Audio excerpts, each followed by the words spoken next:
মুক্ত জীবনে ফিরে এসেছেন।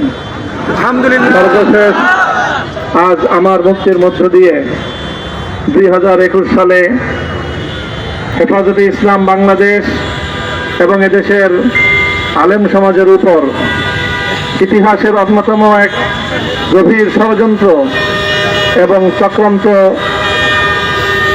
নির্যাতনের যে স্টিমগুলার পরিচালনা করা হয়েছিল, তার আজকে একটি প্রাথমিক অধ্যায়ের পরিসমাপ্তি ঘটল। আমরা স্পষ্ট ভাষায় বলতে চাই, আমাদের উপর জুলুম করা হয়েছে, আমরা নির্যাতিত, অন্যায়ভাবে আমাদেরকে কারারুদ্ধ করা হয়েছে, বুলেটের আঘাতে আমাদের ভাইদেরকে হত্যা করা হয়েছে।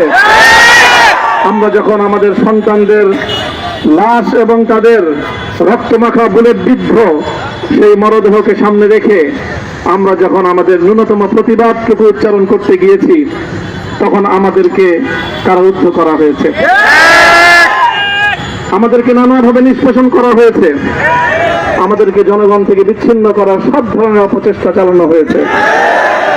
আমি আজ এই মুহূর্তে আমার এই মুক্তি উপলক্ষে আমি বলতে চাই, আমাদের উপর জুলুম করা হয়েছে, এটাকে আমরা সহ্য করে নিলাম।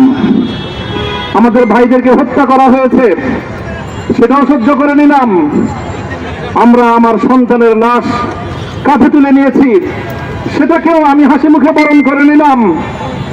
আমাদেরকে অপমান এবং লাঞ্ছনার সব ধরনের ষড়যন্ত্রের সম্মুখীন হতে হয়েছে, সেটাও আমরা হাসি মুখে বরণ করে নিয়েছি। কিন্তু আল্লাহর জমিনে আল্লাহ এবং তার রাসূলের কোন সম্মান এক মুহূর্তের জন্য আমরা বরদাস্ত করে নেব না।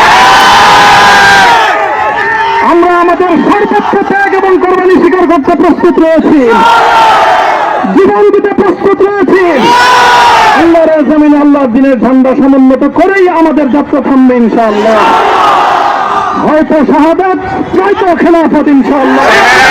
আল্লাহর জমিনে খেলাফত প্রতিষ্ঠার যে আওয়াজ পৃথিবীর দিকে থেকে উচ্চারিত হচ্ছে, সে আওয়াজ বাংলার জমিনে খেলাফতের এই আন্দোলনকে চূড়ান্ত গন্তব্যে পৌঁছাবে ইনশাআল্লাহ। আমি বাংলাদেশের আলেম সমাজ, হেফাজতে ইসলাম বাংলাদেশ সহ বাংলাদেশ খেলাফত মজলিস সহ সকল ভ্রাতৃপ্রতিম সংগঠন, সকল ধর্মপ্রাণ, ইসলামপন্থী বিভিন্ন ছোটখাটো মতবিরোধ, মত পার্থক্যের ঊর্ধ্বে উঠে যারা ইলাহি কালিমাতুল্লাহর এই এক বাণীতে বিশ্বাসী, আল্লাহর জমিনে আল্লাহর দ্বীন কায়েম করতে চাই, আমাদের তাআলাউ ইলা কালিমাতিন সাওয়াইন বাইনানা ওয়া বাইনাকুম এই এক মন্ত্রে উজ্জীবিত হয়ে আল্লাহর দ্বীনের ঝান্ডা সমুন্নত করবার এই আন্দোলন এবং সংগ্রামে আমি নিজেকে উৎসর্গ করার ঘোষণা করছি। এবং আমার সকল ভাইদেরকে, আমি সকল উলামায়ে কেরামকে এবং ধর্মপ্রাণ মুসলমানদেরকে, ইসলামী নেতৃত্বকে ঐক্যবদ্ধভাবে এই সংগ্রামের ঝান্ডা সমুন্নত করবার, ধারণ করবার আহ্বান জানাচ্ছি। এবং আপনাদের সকলকে আবার শুকরিয়া জ্ঞাপন করছি যে আজকে আপনারা এভাবে আমাকে উৎসাহিত করেছেন, উজ্জীবিত করেছেন। আল্লাহ পাক আপনাদের সকলকে উত্তম বিনিময় দান করেন। প্রিয় ভাইয়েরা,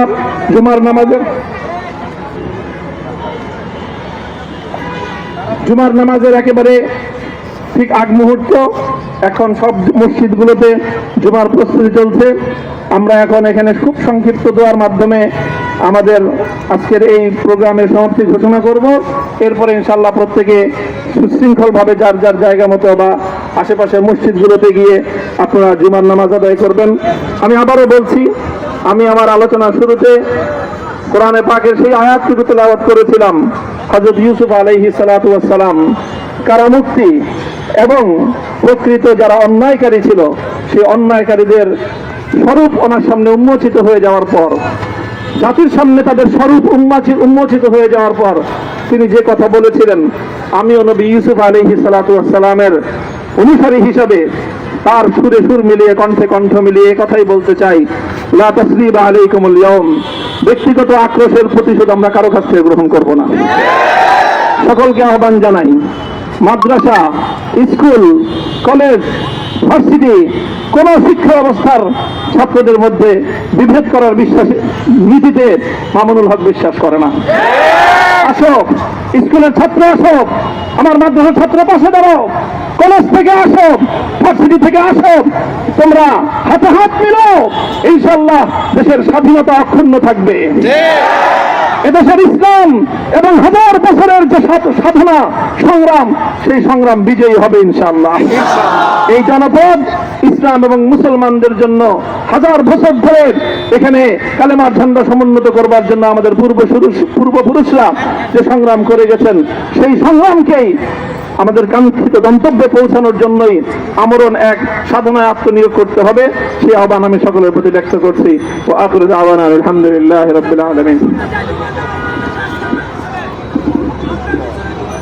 اللهم صل على محمد وعلى آل محمد كما صليت على إبراهيم وعلى آل إبراهيم إنك حميد مجيد. ربنا ظلمنا أنفسنا وإن لم تغفر لنا وترحمنا لنكونن من الخاسرين.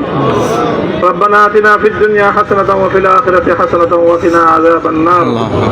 اللهم أحسن عاقبتنا في الأمور كلها وأجرنا من خزي الدنيا وعذاب الآخرة. اللهم آمين. يا الله ইখলাসের সাথে শুধুমাত্র আপনার সন্তুষ্টির উদ্দেশ্যে আপনার দ্বীনের ঝান্ডা সমুন্নত করবার জন্য হে আল্লাহ আমাদের বুকে আপনি সাহস দিন, হে আল্লাহ সাহস দিন, হিম্মত দান করুন। আল্লাহ আপনার নুসরতকে, আপনার সাহায্যকে আমাদের সামিলে হাল করে দিন। হে আল্লাহ আপনি আমাদেরকে সাহায্য করুন। আমরা সংখ্যায় কম, শক্তিতে দুর্বল, হে আল্লাহ সর্বদিক থেকে আমরা অপ্রতুল, কিন্তু আপনার সাহায্য সাথে থাকলে আল্লাহ পৃথিবীর কোন শক্তি আমাদেরকে রুদ্ধ করতে পারবে না, পরাস্ত করতে পারবে না। হে আল্লাহ আমরা আপনার সাহায্য চাই। হে আল্লাহ জালিমের জিন্দান খানাগুলোতে সারা বিশ্ব জুড়ে অসংখ্য মুজাহিদিন, অসংখ্য মুসলিম সংগ্রামী, তারা দিনের পর দিন, মাসের পর মাস, বছরের পর বছর মানবেতর মজলুমিয়তের জীবন যাপন করছে। ইয়া আল্লাহ সকল মজলুমদেরকে আপনি মুক্তির ব্যবস্থা করে দিন। ইয়া আল্লাহ তাদের মুক্তির জন্য যথাসাধ্য ভূমিকা পালন করার তৌফিক আমাদেরকে, পুরা উম্মাহকে আল্লাহ আপনি দান করুন। সাল্লাল্লাহু তাআলা আলা খায়রি খালকিহি মুহাম্মদ ওয়া আলা আলিহি ওয়া আসহাবিহি আজমাইন। ইয়া আল্লাহ হেফাজতে ইসলামের সংগ্রামে হাটহাজারীর আমার যে ছাত্র, যে সন্তানগুলো শাহাদাত বরণ করেছিল, ব্রাহ্মণবাড়িয়ায় আমাদের যে সকল ভাইয়েরা, সন্তানেরা শাহাদাত বরণ করেছিল, শাপলা চত্বরে আমার যে সকল ভাইদের রক্তে ঢাকার রাজপথ রঞ্জিত হয়েছিল, আল্লাহ এই শাহাদাত গুলোকে তুমি কবুল করো। আল্লাহ রক্তের বিনিময়ে এই জমিনকে তুমি তোমার দ্বীনের ঝান্ডা সমুন্নত করবার জন্য তুমি কবুল করো। সাল্লাল্লাহু তাআলা আলা খায়রি খালকিহি মুহাম্মদ ওয়া আলা আলিহি ওয়া আসহাবিহি আজমাইন। সুবহান রাব্বিকা রাব্বিল ইজ্জাতি আম্মা ইয়াসিফুন ওয়া সালামুন আলাল মুরসালিন ওয়ালহামদুলিল্লাহি রাব্বিল আলামিন।